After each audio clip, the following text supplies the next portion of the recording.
Et toi, je sais pas qu'est-ce que c'est, ton Je parfum prends la là-bas. fraise. Tu préfères la fraise ou quoi? La fraise est plus longue. La joie du Seigneur est ma force. Vous savez, lorsqu'un chrétien il perd son humour, il est un grand danger. Amen. Alors, on n'est pas supposé faire comme les gens du monde qui rient de choses qui consistent à se moquer des autres, mais on doit avoir l'humour, un humour bien placé, et ne pas le perdre, n'est-ce pas? Même les docteurs vous diront que c'est un critère de bonne santé, la joie et l'humour. Et le diable veut nous faire perdre notre joie et notre humour. Faites-moi des beaux sourires là. Parce que certains là... Alors je prie vraiment que ce message vous encourage à avoir envie d'être joyeux vis-à-vis de ce que le Seigneur veut faire avec vous et à travers vous. Amen. Amen. Alors je représente encore peut-être quelques livres. Alors toujours ce livre qui est le dernier sorti, qui est sur ma vie et notre parcours ensemble. Voilà, moi je vous encourage à vous le fournir. Je le trouve très bien, ok? Et il n'y a rien de tel qu'un témoignage pour être encouragé à vivre sa propre vie et à voir comment on arrive à rebondir à partir de certaines épreuves, certaines déceptions aussi, pas que des grandes victoires dans la vie chrétienne. Hein. Et c'est l'idée de ce livre.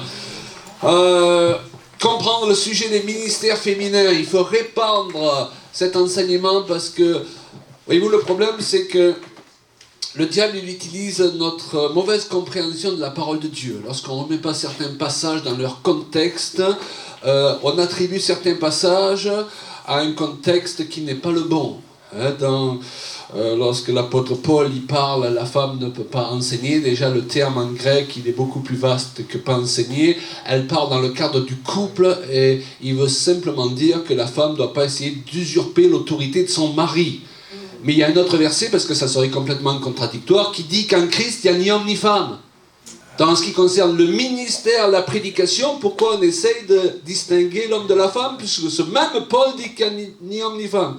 Vous comprenez? Quand vous utilisez un verset pour le mauvais contexte, vous faites redire à Dieu parfois le contraire de ce qu'il a voulu nous dire. C'est pourquoi on a dit qu'il ne suffit pas juste d'être des personnes qui lisent la Bible, parce que toutes les sectes les plus importantes sont basées sur des versets bibliques sortis de contexte.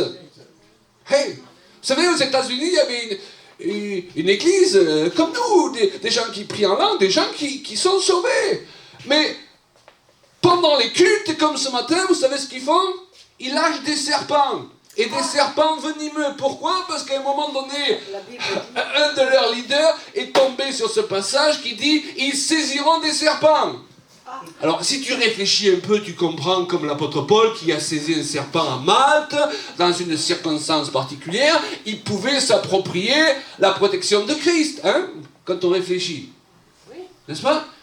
Mais vous voyez qu'on est capable, si on ne fait pas fonctionner son intelligence, son raisonnement, la logique, et qu'on est légaliste, la Bible dit, de prendre un verset, de sortir complètement du contexte, et créer une forme de culte aussi aberrante. Et les gens se font piquer. Il y a des gens, il leur manque des doigts, parce qu'à force de se faire piquer, hey, et il y en a d'autres qui sont morts. Alors on a déduit que c'était parce qu'il manquait de foi. Mais là, je ne vous parle pas d'une secte bizarre, je vous parle de groupes charismatiques, comme nous.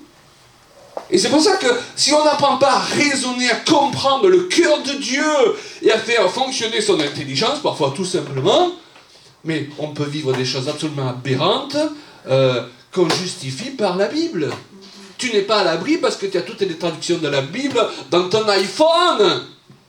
Tu es à l'abri parce que tu deviens un homme et une femme de l'esprit, qui sait comprendre ce que Dieu te dit quand il te parle. Alléluia. Sinon, dans l'église même, tu deviens dangereux. Vous me suivez? Et donc, un des objectifs d'une mission qu'on ressent avec mon épouse, c'est pas seulement de chanter la parole de Dieu, c'est de l'expliquer. Un ministère d'enseignement, Julia a plus un ministère d'encouragement, et les deux, ça fait un bon équilibre, ma chérie. Alléluia. Pour faire du bien au peuple de Dieu, pour que vous ne ressortiez pas liés par des versets bibliques sortis de contexte, mais allégés par la compréhension de la parole de Dieu. Parce que Jésus a dit, vous connaîtrez la vérité, et la vérité vous affranchira. Alors c'est quand même étrange, toutes ces prédications, tous ces enseignements, tous ces livres, une fois qu'on a fini à les lire, à les écouter, on est plus alourdi qu'avant qu'on les entende. Ne vous laissez alourdir par rien, sous prétexte qu'on dit que ça vient de la parole de Dieu. Amen. Il y a un verset merveilleux dans les psaumes qui dit « La révélation de tes paroles est claire ». Si je n'ai pas la révélation, je peux devenir une secte. Les témoins de Jéhovah, ils ont la Bible. Et des tas de sectes. Alléluia. Donc tirez le meilleur de ce week-end, parce qu'on en a dit des choses, chérie. Hein? On en a dit des choses qui peuvent alléger votre personne, votre couple, qui peuvent vous propulser avec plus de force dans votre appel. Parce que j'ai une bonne nouvelle pour vous. Ne sont pas appelés à servir Dieu seulement ceux qui tiennent un micro. Mais nous avons tous un appel dans la danse, un appel pour aider d'une manière ou d'une autre le peuple de Dieu à être déchargé et pouvoir s'élever avec le Seigneur. Alléluia. Amen. Et si tu n'es pas un beau parleur, ça ne veut pas dire que tu n'es pas appelé par le Seigneur. Tu es appelé à autre chose, peut-être un intercesseur dans l'ombre. Mais le jour de la rémunération, tu ne recevras pas moins que celui qui tenait un micro et qui était dans la lumière. Ce qui est important, c'est d'être à la bonne place. Parfois dans l'église, le problème que nous avons, c'est que les gens sont à la mauvaise place. Aujourd'hui, ils veulent tous être des apôtres, des prophètes, des ceci, des cela, et les trois quarts ne sont pas appelés à cet appel. Il n'y a pas de gloire, de vaine gloire à rechercher à servir Dieu. Il y a juste à comprendre quel est l'appel qu'il avait placé sur notre vie lorsqu'on était encore dans le ventre de notre mère. C'est ça, réussir sa vie, c'est comprendre à quoi je suis appelé, pourquoi je suis sur cette terre. Alléluia.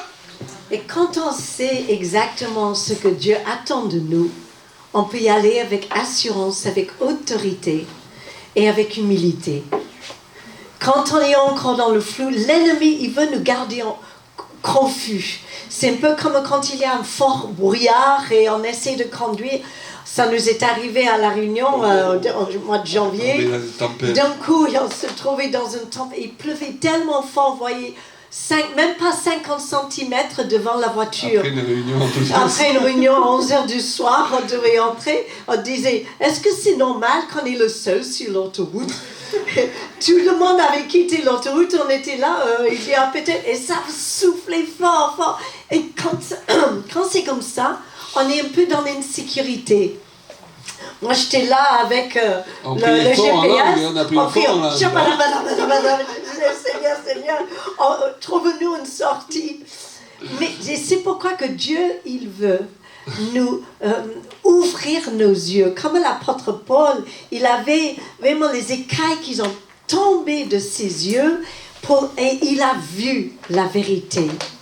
Il a vu la vérité. Et notre désir avec Claude, c'est qu'à travers ce week-end, vous allez repartir avec un regard rafraîchi et plus aiguisé, plus... une acuité spirituelle plus développée. Exactement. Phrase, hein. Et que quand on voit clairement, même quand l'ennemi vient devant nous, même quand on est dans l'épreuve, si on voit le piège qui est face à nous, on n'a pas peur. Parce qu'on peut se calculer comment on va pouvoir le contourner ou le détruire ou le dépasser. Mais c'est quand on est dans le flou et on n'est pas sûr ce qui est devant nous, et bien là, on imagine le pire. Et les enfants de Dieu, on devrait pouvoir marcher avec cette assurance. Alléluia. Donc, alléluia. Moi, aujourd'hui, on va vous amener un message, mais on va parler... Je suis excité. Oui, c'est le café de ce matin. Qu'est-ce qu'ils ont mis dans le café ce matin? C'est la joie de partager la parole de Dieu. Alléluia. On va vous parler ce matin comme des serviteurs et des servantes de Dieu. D'accord? Pas simplement comme des personnes qui croient que Dieu existe, mais des personnes qui ont un appel et que des personnes qui sont en train d'avancer et d'entrer pleinement dans tout ce que Dieu a préparé d'avance pour eux. Vous êtes tous appelés à être des leaders dans un domaine ou un autre. Exactement.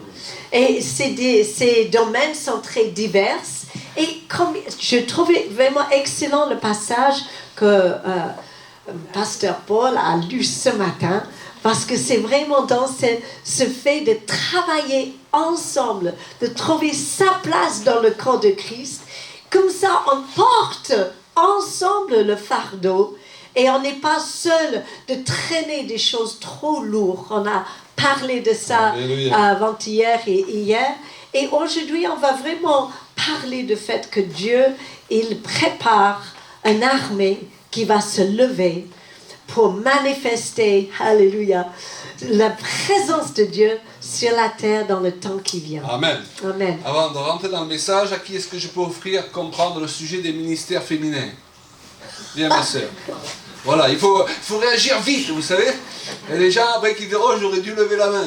Eh bien, il faut la lever rapidement. Alléluia. On croit que le peuple de Dieu est appelé à être un peuple prophétique. Et certaines personnes ont partagé des paroles ce matin, mais l'apôtre Paul dit « Vous pouvez tous prophétiser ».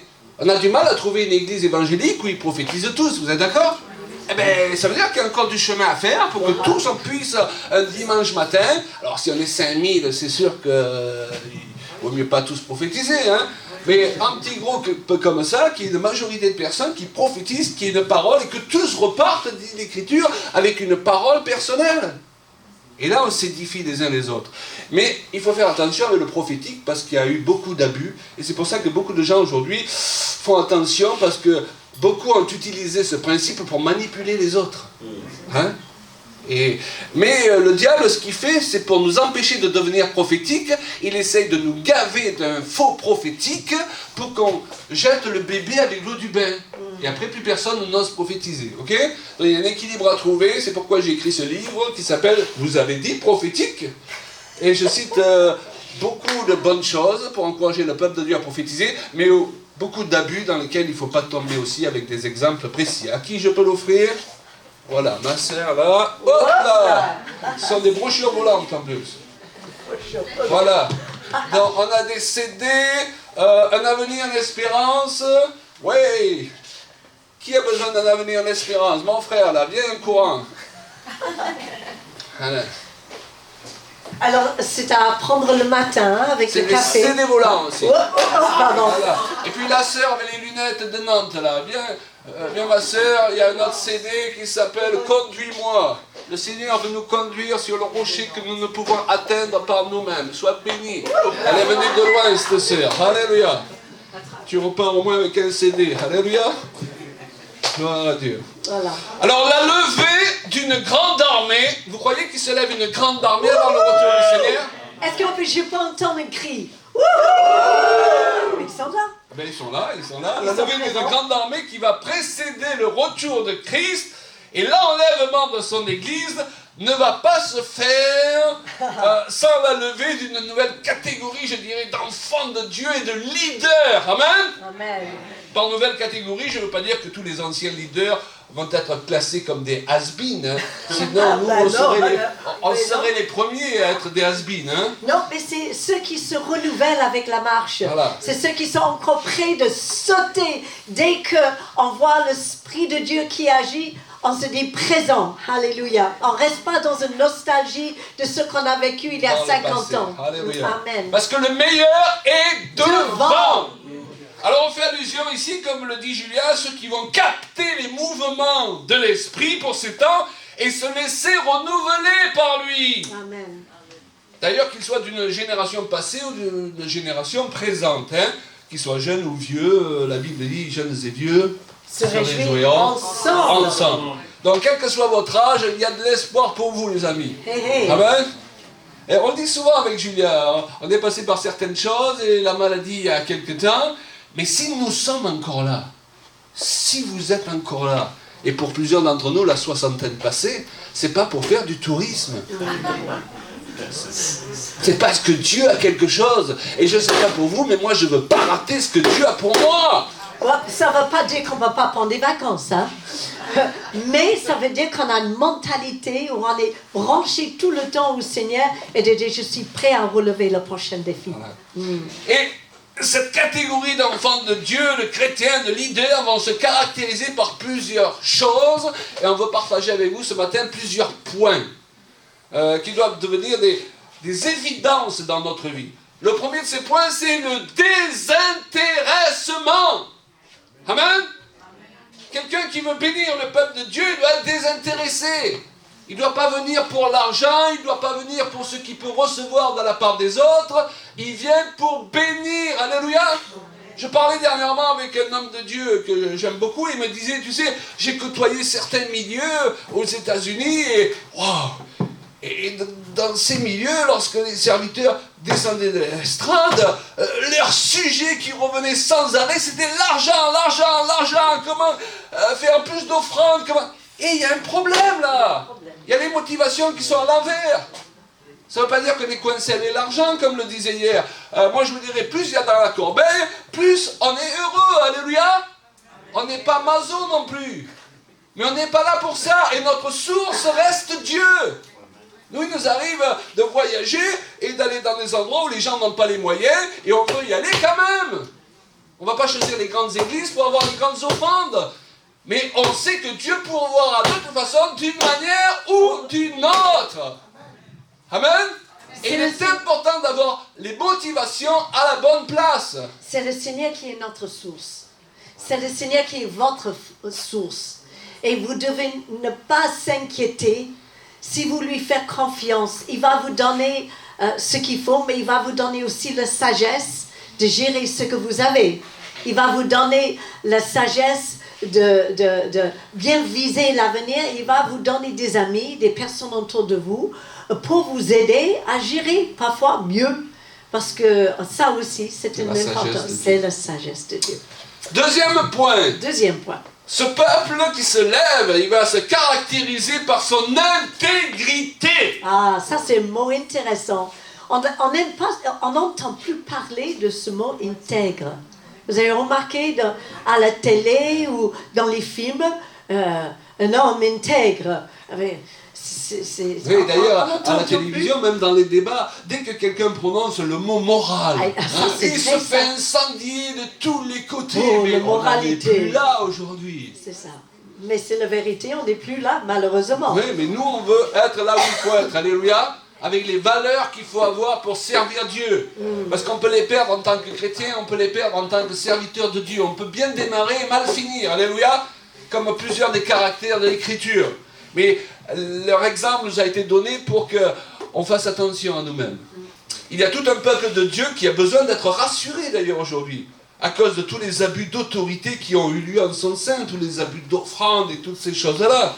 Et je dirais que les nouveaux, entre guillemets, leaders doivent rassurer, non pas parce que ce sont des hommes et des femmes parfaits, ok, Dieu ne vous demande pas d'être parfait, de toute façon vous ne le pouvez pas, mais parce que vous savez vous remettre en question. Est-ce que vous savez vous remettre en question? Régulièrement, il faut qu'on se remette en question. Et si on a un conjoint qui est capable de nous dire, ou un frère et une sœur qui est capable de nous dire avec douceur, pas avec reproche, et là chérie, je pense que là tu es en train de basculer. Tu commences à dériver là. Ah bon? Hein? Mince alors. Tes plaisanteries, elles ne font plus rire là maintenant. Bon, ça va. Hein? Où tu deviens dur avec les gens, où tu deviens aigri, tu t'en rends pas compte. Parfois on devient aigri, on est le dernier à s'en rendre compte. Il faut qu'on ait quelqu'un qui nous dise « Hé chérie là, c'est pour ton bien, mais c'est ça. C'est là qu'il faut arrêter d'aller dans cette direction. » Mais il faut le dire avec amour. Mais oui, parce que si c'est dit avec reproche, ça produit le résultat inverse. Alléluia. Alors parfois on commence on sait qu'on devrait dire quelque chose à une sœur ou un frère dans l'église et on commence avec un débit accéléré avec quelques versets bibliques et ça ressemble plutôt à des reproches plutôt qu'un conseil amical. Mais dans la Bible on voit que Dieu est capable de voir le bien et souvent quand on devrait dire quelque chose, commençons d'abord en relevant ce qui est bien chez le frère, chez le sœur. Vous avez fait un gâteau extraordinaire dimanche passé, ou vous avez... voilà, j'aime beaucoup quand vous donnez votre témoignage, parce que quand on sait que quelqu'un reconnaît et voit ce qui est bien en nous, eh bien on est plus capable d'entendre s'ils auront un conseil à nous donner. Mais si on pense... Constructive. Une critique constructive. Mais si on n'est pas sûr que l'autre, il voit qui on est à l'intérieur de nous, on a beaucoup de mal à recevoir. Même si c'est juste ce que la personne va dire. Et parfois, le fond est bien, mais la forme n'est pas bien. Donc, il faut toujours prendre la politesse, la délicatesse et le respect pour la personne. C'est ce qu'il dit l'apôtre Paul, hein, parlez avec douceur aux gens, reprenez avec douceur. Reprenez avec douceur, c'est vrai. C'est important, sinon il vaut mieux se taire souvent, si on est dans l'accusation. N'est-ce pas? Et parfois, il y a des gens, on n'arrive à rien leur dire. Et c'est dommage parce que nous, on n'est pas capable d'entendre ce critique. Parce qu'on est susceptible. Mais on refuse la susceptibilité. On a vu ça hier soir. Un autre point qui doit caractériser le peuple qui se lève pour, qu'est-ce que je peux dire, changer le cours des choses ici-bas. Amen. C'est leur humilité. Waouh! Vous savez, sous prétexte de respect dû à un serviteur de Dieu, et combien nous devons avoir du respect pour ceux qui servent au milieu de nous, ou vis-à-vis du message de prospérité, moi je crois que Dieu veut nous faire prospérer, souvent on tombe dans tous les déséquilibres, et on demande un honneur qui est dû à Jésus, et on demande à ce qu'il nous revienne à nous. Même il y a certains milieux, on appelle les gens Monseigneur. Mais parfois on fait la même chose dans les milieux évangéliques, hein. Certaines personnes, si vous ne les appelez pas apôtres internationaux, intergalactiques, parfois ils ont des cartes tellement longues qu'il faut tourner pour lire tout le titre du gars, quoi. Et Jésus est venu comme un simple homme. Amen. Il faut qu'on garde la simplicité. Il est venu comme un simple homme alors qu'il était le Fils de Dieu, Dieu lui-même marchant sur terre. Amen. Dans plus forte raison, nous, on doit se comporter avec humilité. Alléluia. Et pas chercher toujours à être servi par les autres. Et c'est le point suivant. Ce peuple se caractérise par son esprit de service. Waouh! Utiliser son autorité pour servir plutôt que chercher à être servi. Ben, Jésus, il est notre exemple, n'est-ce pas? De promouvoir les uns les autres, c'est tout un ministère. D'accord? C'est tellement plus facile de recevoir des choses, mais pour soi-même, et ça nous fait du bien, et on en a besoin. Mais imagine une église où chacun promouvoit l'autre. Au lieu d'essayer de se promouvoir soi. Alors, chacun sera bien promu. C'est comme ça dans le couple. On ne se marie pas pour être servi par quelqu'un. On se marie pour servir quelqu'un. Mais si on est tous les deux dans ce même état d'esprit, on va se retrouver tous les deux très bien servis. Et c'est la question qu'il faut se poser. Est-ce que je viens dans cette église et quand je viens, je suis à l'affût de ce que les gens peuvent faire pour moi, ou je viens dans cet état d'esprit, qu'est-ce que je peux faire pour les autres? Et là, quand vous amenez les gens dans cet état d'esprit, si vous amenez 80% des gens dans l'église à être dans cet état d'esprit, vous supprimez 80% des problèmes. Alléluia. Ah, cet égo quand même. Hein? Il faut le dresser. Hein? C'est Jean qui a dit au sujet de Jésus, lui qui avait un grand ministère, puisque Jésus a dit que c'était le plus grand des prophètes. Il faut qu'il croisse et que je diminue. Amen. Dans certains d'entre vous, vous avez besoin de prendre plus conscience de votre autorité et identité en Jésus-Christ, alléluia, parce que vous avez une trop mauvaise image de vous-même, mais peut-être certains autres, vous avez besoin de diminuer parce que vous avez une image trop grande de vous. Vous pensez que tout le monde doit être à votre service. Amen. Nous sommes des serviteurs. Mais parfois, on a pris longtemps pour apprendre de faire certaines choses et ensuite on a de mal à déléguer. Ça vous est arrivé? Et que, oui, mais madame, il faut laisser le frère le faire ce dimanche-là. Oui, mais... Bon, il ne fera pas aussi bien que moi. Il ne fera pas aussi bien que moi. Alors on finit par essayer de vouloir aider, mais on ne le libère jamais pour qu'il puisse croître et que nous, on diminue. J'ai entendu ça quelque part. Qui aurait pu dire une chose pareille? Hein? Et c'est important de vraiment regarder autour de nous et d'apprendre à lâcher des choses au fur et à mesure pour qu'avec l'âge, on devient un peu plus les spécialistes. Je ne sais pas pour vous, quand on commence au début, quand on veut servir le Seigneur, on part dans tous les sens. On part dans tous les sens. Moi, j'avais le ministère bouche-trou dans l'église. Le ministère bouche-trou, c'est... voilà, on a besoin dans la garderie, hop, à l'accueil. Wouhou, c'est l'agape, hop là. Il faut louer le Seigneur. Julia est là. Et je me suis éparpillée parce que j'aimais participer, mais à un moment donné, j'étais fatiguée. Et deuxièmement, on ne va jamais arriver à faire une seule chose pleinement et devenir un spécialiste dans un domaine si on reste superficiel dans tout ce que nous faisons. Donc, on a besoin de chercher la face de Dieu et Dieu, il va nous aiguiser et il va nous révéler nos points d'exception. Voilà. Et on peut travailler et aider d'autres. Notre unicité. C'est ça. Et on peut savoir faire certaines choses, mais manquer la capacité d'apprendre les autres. On a de mal parfois j'avais une amie comme ça.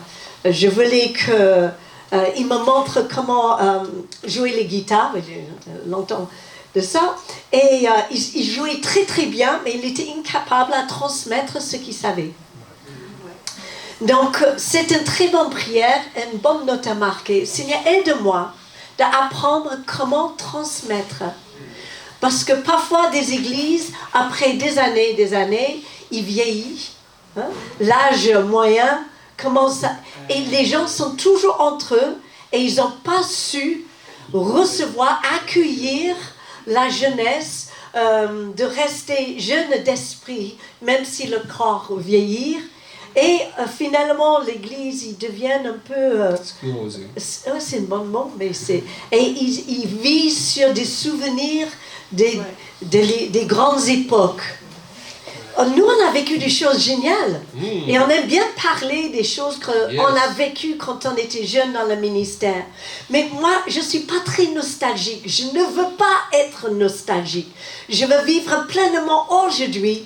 Parce que c'est aujourd'hui qui compte et qui va former demain. Et la Bible dit, si aujourd'hui tu entends sa voix, alléluia. Et c'est vrai que quand on est jeune, on a un peu de mal. C'est un peu comme de mettre des sous sur le côté pour la retraite qui va arriver en 60 ans.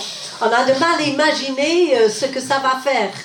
Mais voilà, c'est comme ça. Et on a besoin de préparer déjà le suite. Ceux qui vont venir après nous. Parce qu'on est dans une époque où le temps va avancer très vite et on a besoin, Dieu a besoin, les jeunes, ils ont besoin de connaître Dieu et d'être encouragés déjà à leur jeune âge. Il y a une place pour tout âge dans une église. Alléluia. Donc, évidemment, un autre point qui est incontournable, c'est que ce peuple, il se caractérise par l'amour qu'il arrive à manifester de la part de Dieu. N'est-ce pas? L'amour, je t'aime, de l'amour de Jésus. Vous savez, c'est pas de cet amour niais dont nous parlons. Il y a un amour niais même parmi les chrétiens qui est faible. L'amour, c'est puissant. Amen. Le vrai, celui qui vient de là-haut. Les grandes eaux ne peuvent éteindre l'amour. Hein? Il est marqué dans le cantique des cantiques. Je t'aime au nom de Jésus et avec l'amour de Jésus. Et je le manifeste par des actes concrets et précis. Je ne suis pas juste un parleur, je suis quelqu'un qui fait une démonstration de l'amour. Alléluia! Parce que l'amour est le fondement de toute vraie autorité. Et qu'est-ce qu'il a dit Jésus? À ceci, tous verront cela. Donc il y a quelque chose à voir.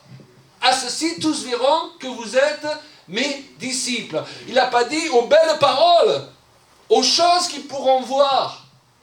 Amen?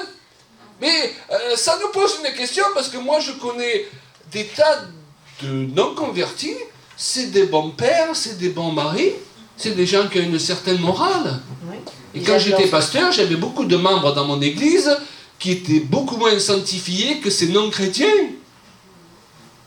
Donc, si quelqu'un qui ne connaît pas le Seigneur peut faire aussi bien, sinon mieux, que quelqu'un qui est né de nouveau, on pourrait se poser la question, mais quel sens ça a, cette parole de Jésus qui a dit « À ceux-ci tous connaîtront », c'est-à-dire ils comprendront, ils verront que nous sommes enfants de Dieu. C'est parce que dans la pensée de Dieu, un chrétien, c'est pas quelqu'un qui vit une vie passive, morne, qui aime comme tout le monde aime. C'est quelqu'un qui a une capacité par le Saint-Esprit de sacrifice et d'amour vis-à-vis des autres que les non-croyants ne peuvent pas suivre. C'est quelqu'un qui est capable d'être un père, un mari, un ami, comme on n'en trouve pas dans le monde.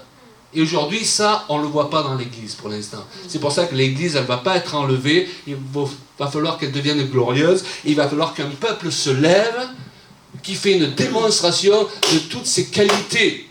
Ah, de me dire, non, il faut forcer. Non, non. Par le Saint-Esprit, il faut laisser le Saint-Esprit te transformer. Parce que l'amour de Dieu est répandu dans nos cœurs par le Saint-Esprit qui nous a été donné. Ouais. Waouh, je t'entends très bien. Ça fait 44 ans que je suis marié avec cette femme et je me lève tous les jours, je la trouve de plus en plus formidable, extraordinaire. Je suis amoureux d'elle à fond la caisse, alléluia. Et des fois on se dit, mais c'est pas normal. Mais c'est parce qu'on a le Saint-Esprit. On l'a dit hier, il faut arrêter d'amener la normalité du monde dans l'Église. Alors que nous sommes supposés être une démonstration de la différence. À ceci, tous verront cela. Alléluia. Et ce qu'on dit a une grande importance. Parfois, on répète des petites choses comme « Ah oui, je t'aime, oui, oui, oui, oui. » Mais ça devient banal, presque. Et on entend dire « Oui, oui, oui, je sais qu'on est aimé. » Non. Mais nos mots, ils ont une importance au-delà de notre personne. Ils ont la puissance, ils ont la capacité de donner la vie ou la mort, vous vous rendez compte? Ils sont capables de changer la destinée de quelqu'un. Ils sont capables d'amener la guérison et la restauration d'un être humain par la puissance de Dieu qui agit en nous. Nos paroles, ils sont capables de produire le miracle. Et quand on dit des choses d'une façon à la légère, eh bien, on ne se rend pas compte le profondeur et l'impact qu'on peut avoir. C'est pas juste une question de maîtriser nos bouches. Ça, on a déjà entendu parler. Je parle de la conscience que nos mots, même notre voix, il paraît que notre voix, on a une fréquence différente chacun de nous. Certaines voix, quand tu les entends, eh bien, ils sont apaisants. D'autres voix rassurent. D'autres voix, ils réveillent. D'autres voix, ils sonnent l'appel. D'autres voix nous défient. Quelle est la voix que nous avons? Dieu, il vous avait donné une capacité de proclamer pas simplement la parole de Dieu. D'ailleurs, à la fin de ce message, on va tous proclamer quelque chose ensemble. Parce qu'on peut lire la parole de Dieu. Mais est-ce que notre bouche est remplie de la parole de Dieu? Est-ce qu'il est rempli des paroles qui sont inspirées de la part de Dieu? Est-ce qu'on apporte la vie ou la mort avec notre bouche? Il faut découvrir une nouvelle passion de Dieu, une nouvelle passion de l'Église. Vous savez, le mot passion, il fait peur souvent aux chrétiens, parce qu'il relie souvent ça aux passions de ce monde. Mais ce n'est pas de cette passion. Si on n'est pas passionné par Dieu. Moi, dans le monde, j'étais passionné par des tas de choses qui n'étaient pas très louables. Je ne me suis pas converti pour vivre quand même une vie platonique avec Dieu. Est-ce que vous comprenez? Bien sûr. Donc c'est pour être passionné de Dieu. Je ne me suis pas marié pour vivre une vie platonique. Donc il faut garder la passion. passion. Moi je suis un homme passionné. Alléluia. Il faut retrouver cette passion. Il ne faut pas avoir peur de la passion. D'ailleurs, si vous allez sur notre page Facebook CJP Exhortation, vous retrouverez plusieurs messages que j'ai mis sur le thème de la passion. Retrouver la passion, développer la passion. Si vous êtes marié, la passion pour son conjoint. Alléluia. J'en profite pour vous présenter notre carte. Ne partez pas sans elle. Il y a tous les liens des chaînes YouTube sur lesquelles vous pouvez retrouver nos messages, ceux qu'on a prêchés ici entre autres, ceux qu'on prêche pendant notre voyage, et ce sont tous des enseignements pour nous aider à vivre notre vie chrétienne, pas à moitié, avec passion.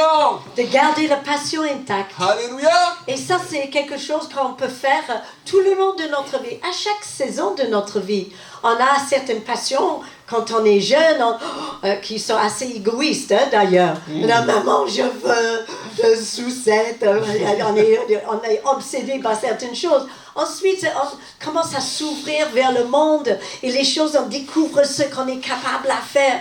Mais si Dieu ne nous met pas la passion à l'intérieur de nous, nos paroles ne seront pas convaincantes.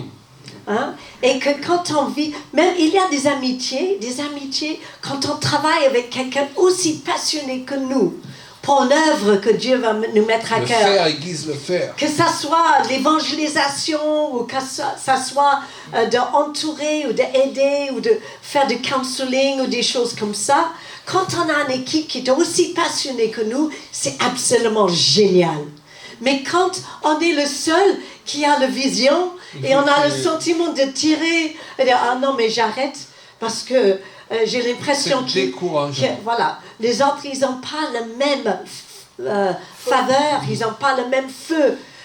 Alléluia. Qui va avoir leur feu remuer? Alléluia. On a dit à Timothée, ramener la flamme, alléluia, de ce que tu as reçu par l'imposition des mains. Oh, gloire à Dieu. Moi, je veux vous voir tous passionnés de la parole, passionnés de l'amour de Dieu et passionnés les uns pour les autres. Et la passion, ça se ranime, alléluia. Et c'est contagieux aussi. C'est contagieux aussi. Amen. On espère vous contaminer ce matin. Alléluia. Il y a eu la contamination du Covid-19. Ce matin, vous allez tous ressortir avec un virus dont vous n'avez pas besoin d'être guéri. Alléluia. Il faudra l'entretenir. Amen. Amen. Un autre point, c'est la manifestation des dons de l'Esprit. Le peuple de Dieu est appelé à manifester. On a parlé de prophétie tout à l'heure, les dons de l'Esprit, parce que Paul dit que sa prédication n'a pas consisté en paroles seulement, mais en une démonstration d'esprit et de puissance. C'est pour ça que parfois on prie pour les gens, il y en a qui se mettent à tomber, d'autres qui se mettent à rire, d'autres qui se mettent... Parce qu'il y a une présence de Dieu qui se manifeste d'une manière chez l'un, d'une manière chez l'autre. Alléluia. Donc, on a besoin que cette puissance de Dieu grandisse au milieu de nous. Amen. Et demander à être rempli des dons de l'Esprit, parce que les dons de l'Esprit, c'est comme des outils de spécialistes. Je vous explique. Peut-être que vous essayez de régler un problème avec la prière, le jeûne, depuis des années, et c'est bien. Mais voilà que vous avez une vision, et une révélation, une parole de connaissance du problème. Vous changez en 5 minutes ce qui doit être changé, et ce qui a attendu 10 ans pour se transformer, se transforme là, en 5 minutes. Donc, nous ne pouvons pas faire l'économie, alléluia, des dons de l'Esprit. Ils nous ont été donnés. Et aujourd'hui, on a du mal à voir les chrétiens fonctionner avec les dons de l'Esprit. C'était un peu la parole que notre sœur a donnée tout à l'heure. N'ayons pas peur de prier pour les gens. Et je sais, des tas de fois, on prie, les malades ne sont pas guéris. Je suis d'accord avec vous. Mais on ne va pas s'arrêter. Parce que le commandement, c'est aller prier pour les malades.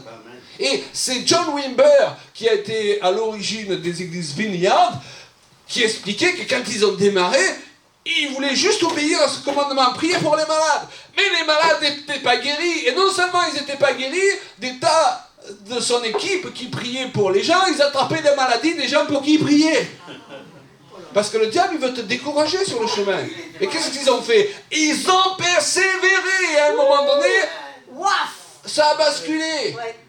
Et c'est pour ça que la Bible dit la persévérance produit la victoire dans l'épreuve. Il ne faut pas qu'on enseigne aux chrétiens que la vie chrétienne, c'est facile. Ok?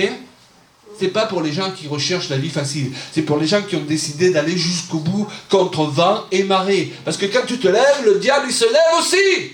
Il veut t'arrêter, il veut pas que tu arrives à accomplir ton appel, parce qu'accomplir ton appel, ça signifie faire des ravages dans ses rangs. Yes. Alors il va tout faire au départ pour que tu ne te lèves pas. Amen. Tu viens à l'église et il y a un radar qui va te flasher là. Et tu vas rentrer, ça vous est jamais arrivé, et vous dites, Seigneur, c'est pour toi que je viens à l'église et je me fais flasher. 45 €, 3 points en moins. Ah, vous avez vu qu'il y a des choses injustes quand même, hein? Tu parles en connaissance de cause, ben là. oui. Mais je crois que je ne suis pas le seul, tu vois. Ça fait mal. Vous comprenez? Oui. Pour que tu dises, ah ben, je ne vais plus au culte, hein, je ne me presse plus, je fais comme d'autres, je suis arrivé en retard, puis c'est bon. Vous comprenez? Il veut vous décourager. Et si vous n'êtes pas persévérant, alors je ne vous encourage pas à griller les radars tous les dimanches matins, mais partez plus tôt pour avoir roulé moins vite. Amen? Parce que souvent, c'est ça, vous savez, une église se dit parfois, c'est le pasteur qui a la responsabilité d'être à l'avance, qui a la responsabilité de prier, qui a la responsabilité de tout, et moi, j'ai pas de responsabilité. Mais ça ne crée pas une équipe. Hein? Oui. Une équipe, c'est des gens qui acceptent ensemble la même responsabilité, comme dans un couple. Et c'est là que ça marche et que ça produit l'onction dont il est question dans le psaume 133. Qu'il est bon pour des frères de demeurer ensemble, parce que c'est là que Dieu envoie sa bénédiction. Et le Seigneur m'a interpellé un jour sur le sens de ce passage, en me ramenant tout simplement au début du verset. Il a dit, vous insistez souvent sur la bénédiction, la bénédiction, la bénédiction, mais le verset, ou ces versets, il démarre quand même par une condition. Oui. C'est de créer une ambiance dans laquelle il est doux et agréable de se trouver ensemble. Et c'est là que l'Esprit de Dieu peut se manifester. Pas une ambiance où la moitié a décidé d'être engagée, l'autre moitié a décidé de ne pas l'être, une moitié parle positif, une moitié parle négatif. Non, il faut un accord, une passion commune. Et là, il n'y a plus rien qui est impossible à l'église. Dans les réunions, il n'y a plus rien qui est impossible. Parce que la vie normale de l'église pour le Seigneur, c'est des miracles à chaque réunion, c'est des guérisons à chaque réunion, c'est des prophéties. Tu cherches une solution depuis 3 jours, tu arrives à l'église, et il y a quelqu'un qui a reçu ta solution. Et tu repars, Dieu t'a béni à travers le corps. Oui. Et avouons que ce n'est pas comme cela, souvent que fonctionne une église classique, évangélique ou autre. Donc, nous avons un chemin à faire, Dieu nous attend quelque part. Mais ce n'est pas sa responsabilité à lui, c'est notre responsabilité à nous. Et parfois, on arrive à l'église et c'est nous la réponse d'une prière d'un frère ou une sœur. Ah oui. Et là, ça, c'est chouette. Hein? Quand on repart, on dit « Waouh, Dieu m'a utilisé simplement parce que j'ai obéi, j'étais là et j'étais passionné. » Bon, soyez pas passionné pour la vitesse quand même. Hein? il faut être diriger notre passion dans la bonne direction. Ah oui, parce que vous n'avez que 12 points. Hein? C'est comme les disciples. Ce peuple se caractérise par son désir de participer à ce que l'épouse que Jésus vient chercher soit prête. Donc nous avons une mission, frères et sœurs, c'est de préparer l'épouse. Arrêtons de parler du retour de Jésus demain, après-demain ou dans une semaine. C'est pas pour cette semaine, c'est pas pour cette année, je vous rassure, parce qu'il vient chercher une épouse glorieuse et les points que nous avons partagés avec vous vont caractériser le fait que cette église, une partie de cette église, soit devenue glorieuse. Et c'est là que le Fils, dans le ciel, regardera le Père et lui dira « Qu'est-ce qu'elle est belle! Je ne peux plus tenir, Père, il faut que tu m'envoies pour aller la chercher. » Donc il faut que vous compreniez que la venue de Jésus, elle n'est pas fixée par un jour que connaît le Père. C'est une certaine interprétation, c'est-à-dire, quoi qu'il se passe ou se passe pas, ce jour viendra. Non, le Père, il le sait parce qu'il n'est pas dans notre temps, lui. Est-ce que vous comprenez? Mais ce jour, il est fixé par le Père du fait que l'Église soit prête. Et le Père, il le savait à l'avance, et pas Jésus lorsqu'il était sur cette terre. Est-ce que vous comprenez? Donc, si... C'est ce qu'a reçu un serviteur de Dieu qui s'appelle Kenneth Hagin dans une vision. Si l'Église, en notre génération, malgré tous les signes qui se passent autour de nous, et qui sont très intéressants, si l'Église, elle n'est pas prête, Jésus ne reviendra pas dans notre génération. Parce qu'il ne vient pas chercher une Église, quelles que soient les conditions dans lesquelles elle se trouve. C'est ça qu'il faut qu'on comprenne. Au lieu d'être obsédé par le retour de Christ, d'ailleurs, nous avons vu les années passées des gens qui ont fixé plusieurs dates. Ils sont passés depuis longtemps. Donc, prêchons le retour de Christ, mais au lieu d'être obsédés sans arrêt par le retour de Christ, ils ont plutôt à cœur d'être un instrument constructif pour la préparation de l'épouse. Ah, c'est ça notre obsession dans le bon sens du terme. Oui, et que chacun trouve sa place. Alléluia. Oui.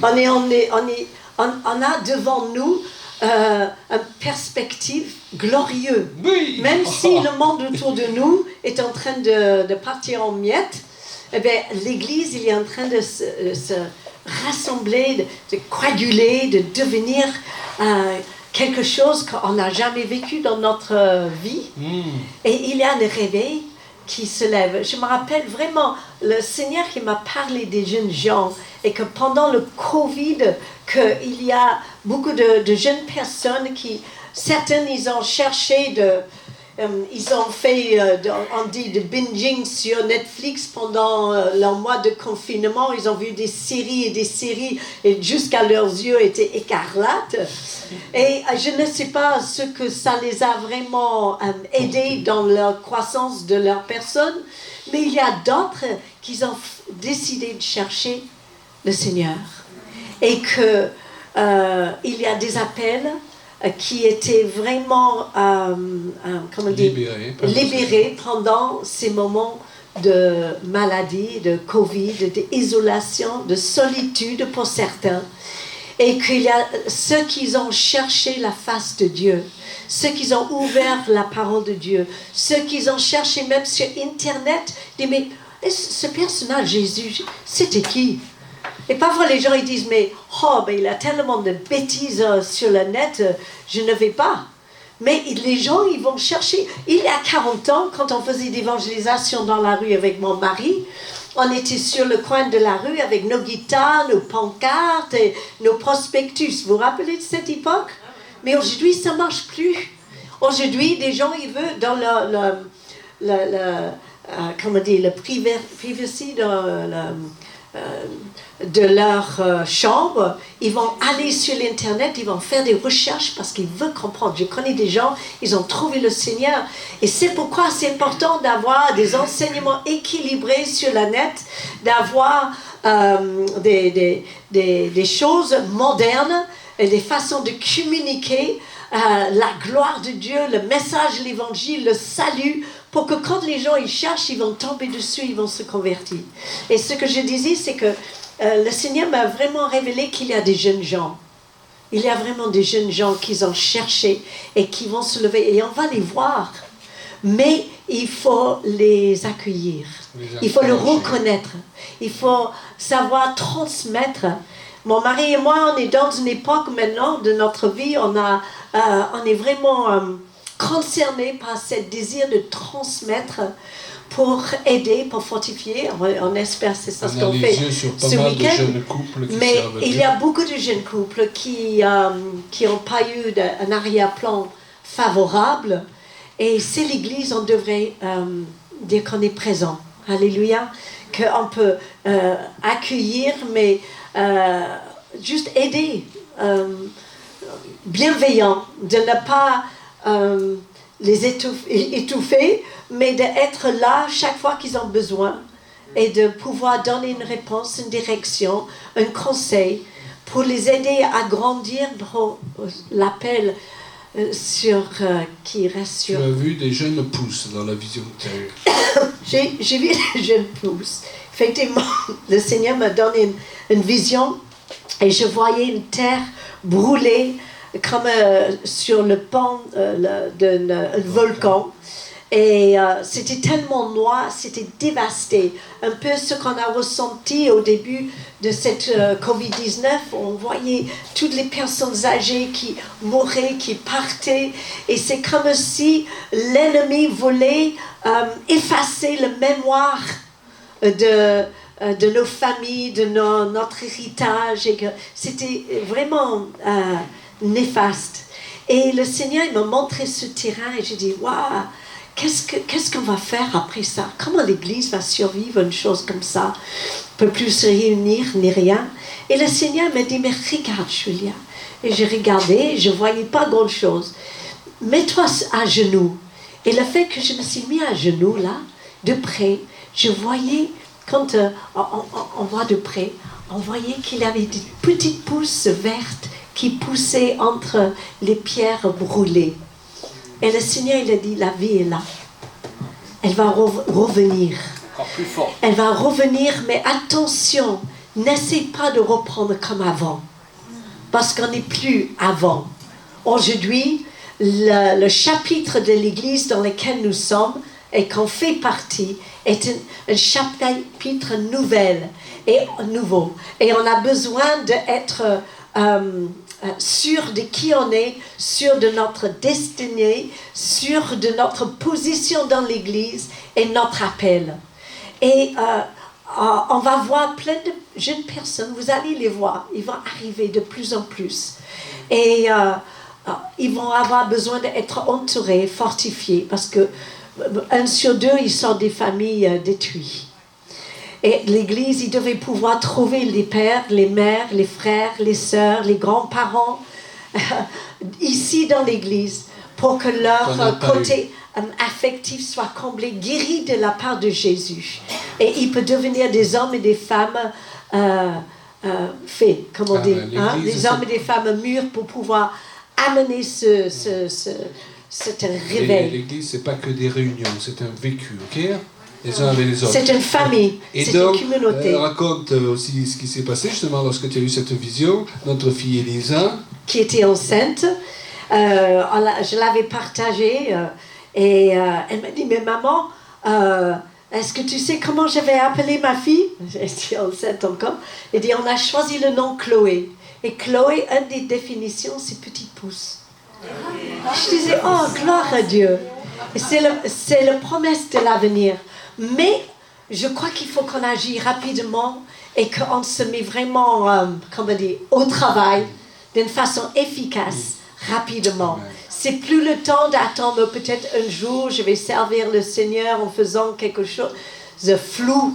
C'est aujourd'hui, c'est-à-dire, il faut qu'on sache où on est, avec qui on est, dans quelle équipe on est, dans quelle église nous sommes, et de dire, Seigneur, nous sommes présents, on forme tout et on forme un corps. Alléluia. On y va, au boulot les amis, oui. Alléluia. Et c'est pour ça que le point suivant que j'ai marqué, qui caractérise ce peuple qui se lève, ces enfants, ces leaders, c'est leur capacité à travailler avec d'autres.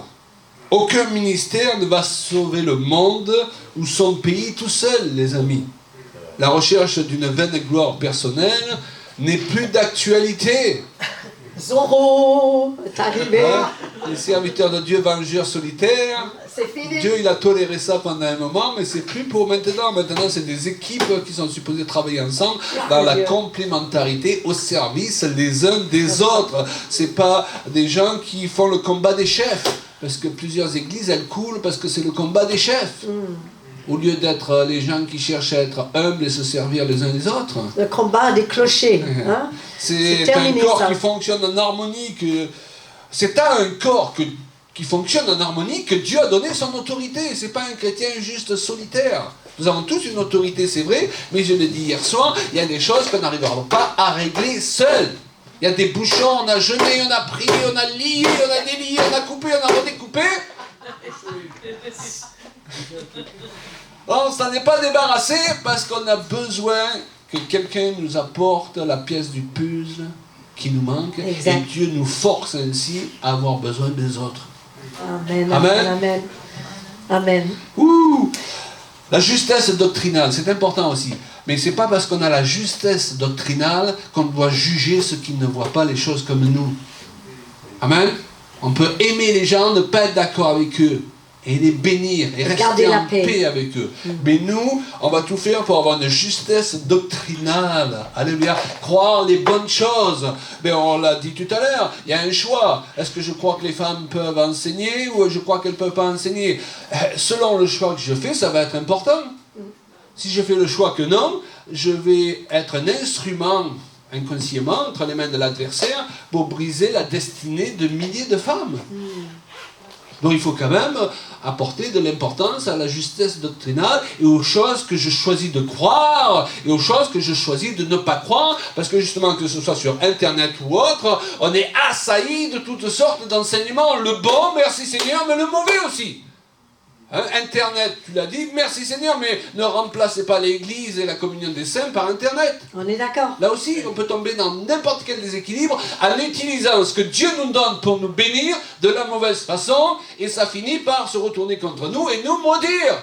Tout dépend des choix que nous faisons. Alléluia.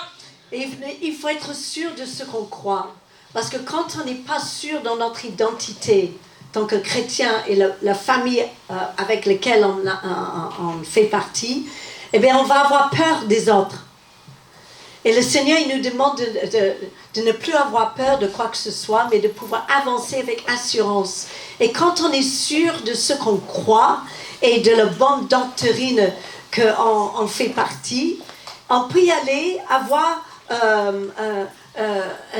des amitiés, une communion fraternelle avec d'autres personnes, d'autres églises, qui ne voient pas peut-être les choses exactement comme nous, mais que la fondation, la base est bien solide. Mais quand on n'est pas sûr de ce qu'on croit et qu'on dit Amen à la dernière qui a prêché, on a peur d'être contaminé. Et on a peur d'être contaminé et ça crée des prieurés, de jalousie et de racisme même entre des différentes sortes d'églises. Amen. Amen. Et c'est pour ça qu'un des autres points, tu vois, c'est que ces leaders, ces chrétiens, eh bien, ils ont développé leur propre identité.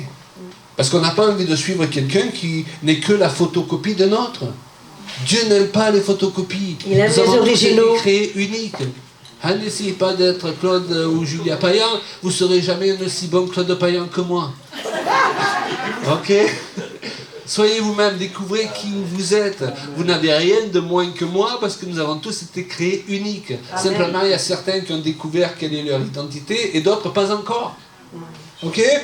Et on n'a pas envie non plus de suivre un leader qui vit encore avec ses blessures du passé ou qui est en panne de personnalité.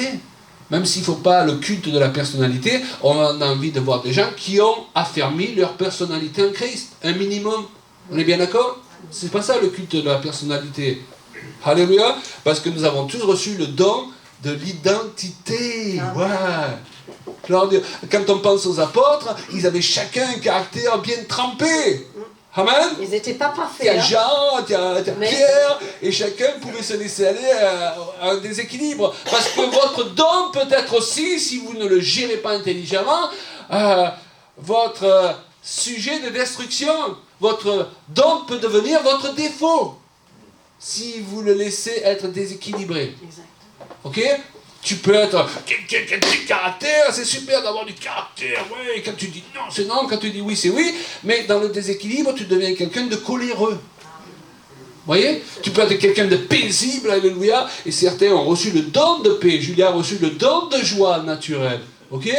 Mais si tu te laisses aller dans le déséquilibre, tu deviens mou.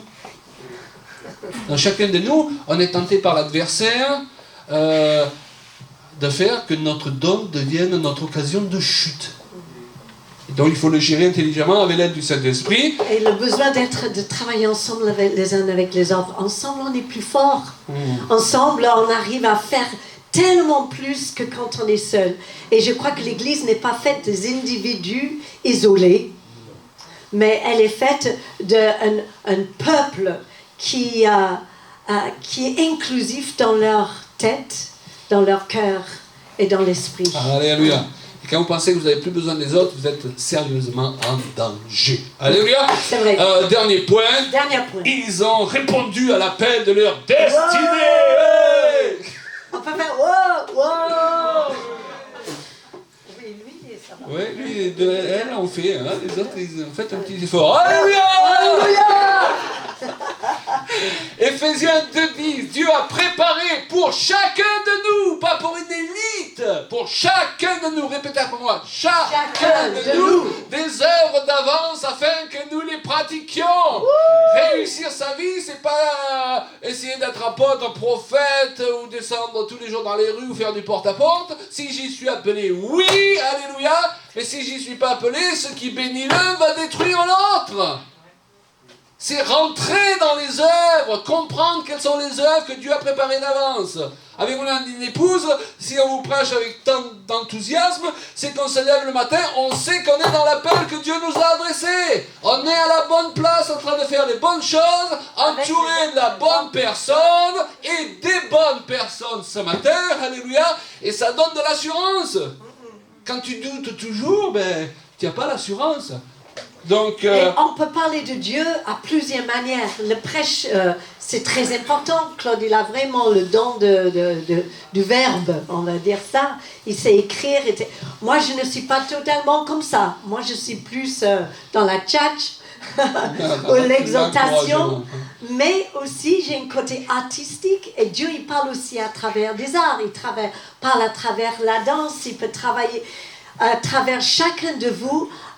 Vous avez votre propre langage pour manifester et partager l'amour de Dieu. C'est pour ça qu'elle met des couleurs dans ma vie, que je ne sais pas mettre moi-même, tout seul. Et on a besoin des uns des autres pour que le message de Dieu soit toujours neuf, soit toujours épitillant et soit toujours accueillant.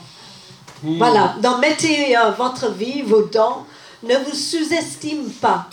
D'accord, la cuisine, c'est très important pour l'évangile, parce que c'est autour d'une table qu'on arrive à vraiment transmettre, partager et connaître l'autre. Ce qu'a fait Jésus.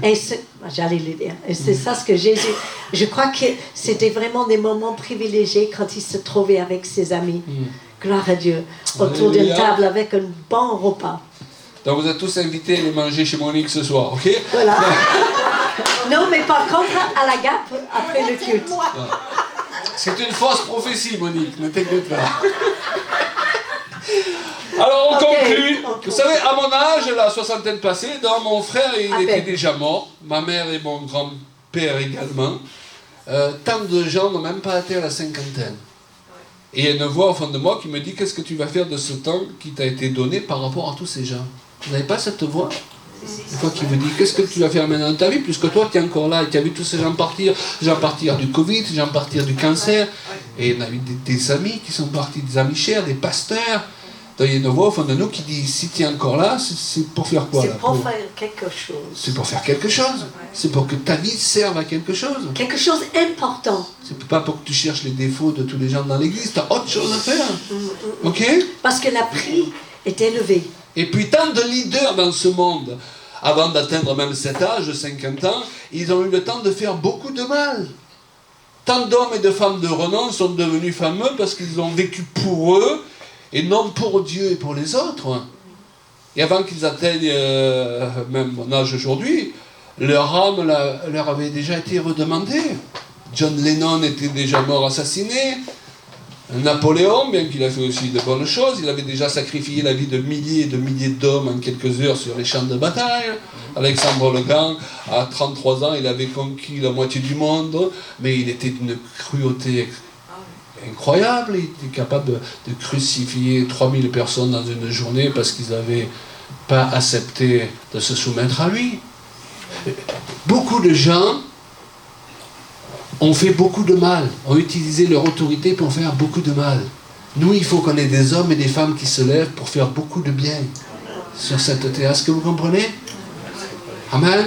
Et donc, ne dit pas: je suis trop vieux. Le prophète âgé, il paraît qu'il a commencé son ministère à 80 ans. C'est pour ça qu'on l'appelait âgé, peut-être.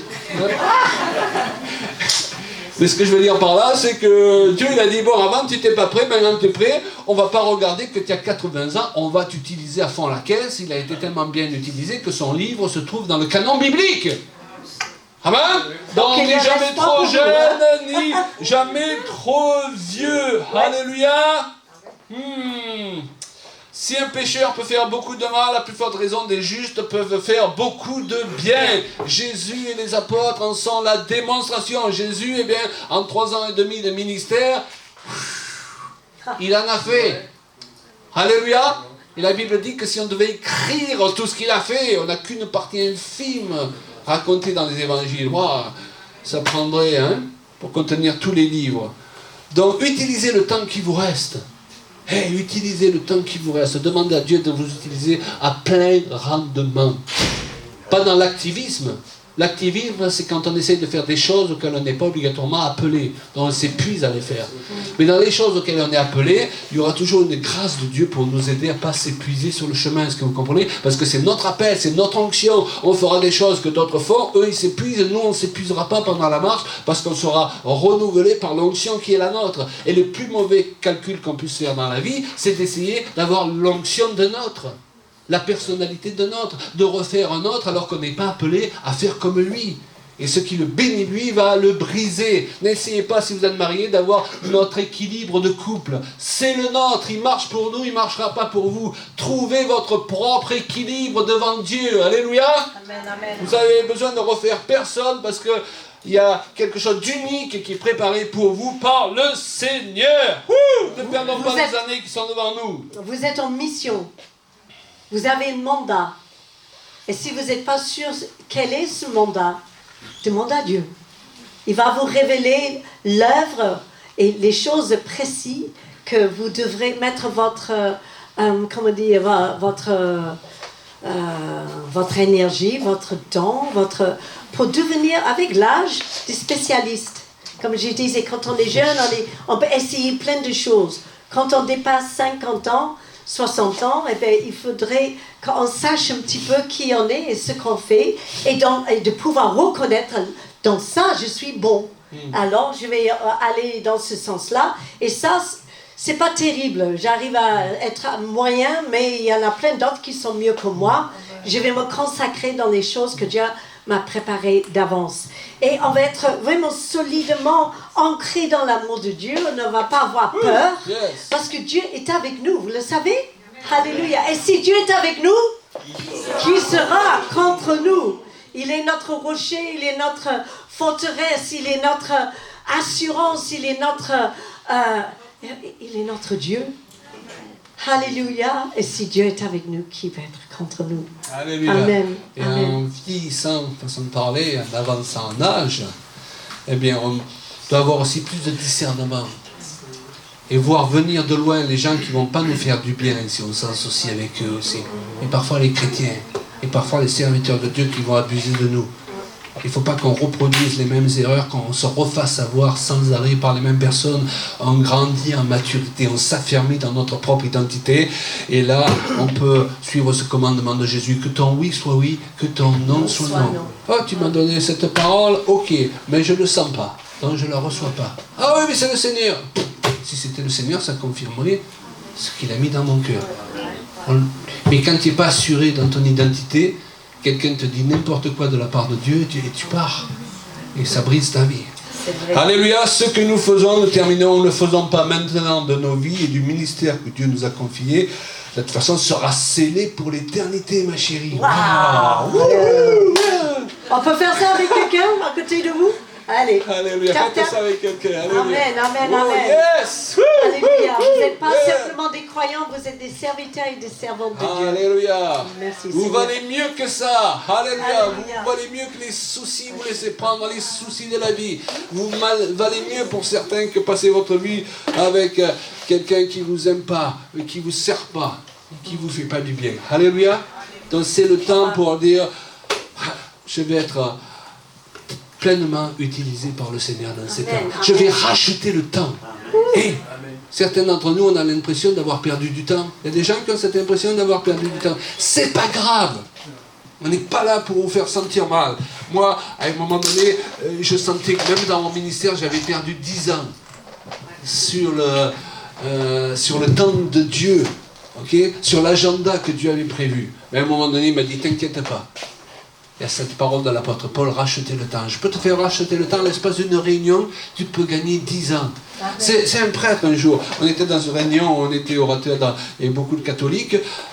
J'ai prêché, il est venu me trouver, il me dit, avec ce que je viens d'entendre, je viens de gagner 10 ans. Il a eu l'humilité, la simplicité de le dire.